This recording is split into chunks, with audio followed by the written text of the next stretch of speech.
आपण पाहत आहात बीव्ही महाराष्ट्र न्यूज, खबरबात महाराष्ट्राची।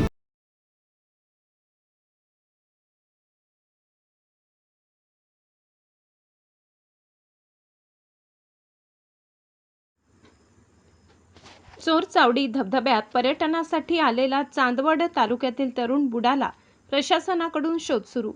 देवळा तालुक्यातील दहिवड व चिंचवे गावाच्या सरहद्दीवरील चोरचावडी धबधब्याजवळ आलेल्या डोहात पर्यटनासाठी आलेल्या चांदवड तालुक्यातील एका 18 वर्षीय तरुण बुडाल्याची घटना आज मंगळवार दिनांक 7 जुलै रोजी दुपारच्या सुमारास घडली आहे।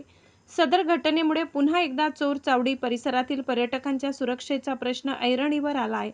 मिळालेल्या माहितीनुसार चांदवड तालुक्यातील काही हौशी पर्यटक तरुण हे चोरचावडी येथील धबधब्यावर वर्ष पर्यटनासाठी आलेले होते। सदर ठिकाणी असलेल्या डोहाजवळ पर्यटनाचा आनंद घेत असताना पाण्याचा अंदाज न आल्याने त्या ठिकाणी एक 18 वर्षीय तरुण बुडाल्याची घटना घडली आहे।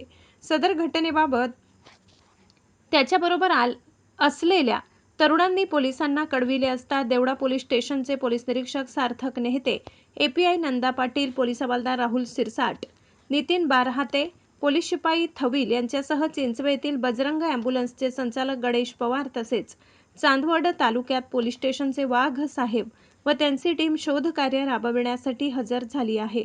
बुडालेल्या तरुणाचा शोध घेण्यासाठी मालेगाव येथील पोहणाऱ्यांची टीम बोलविण्यात आली असून त्या ठिकाणी पाण्यात बुडालेल्या तरुणाचा शोध सुरू असल्याची माहिती मिळत आहे। बीव्ही न्यूज महाराष्ट्रासाठी कार्यकारी संपादक मनोज वैद्य।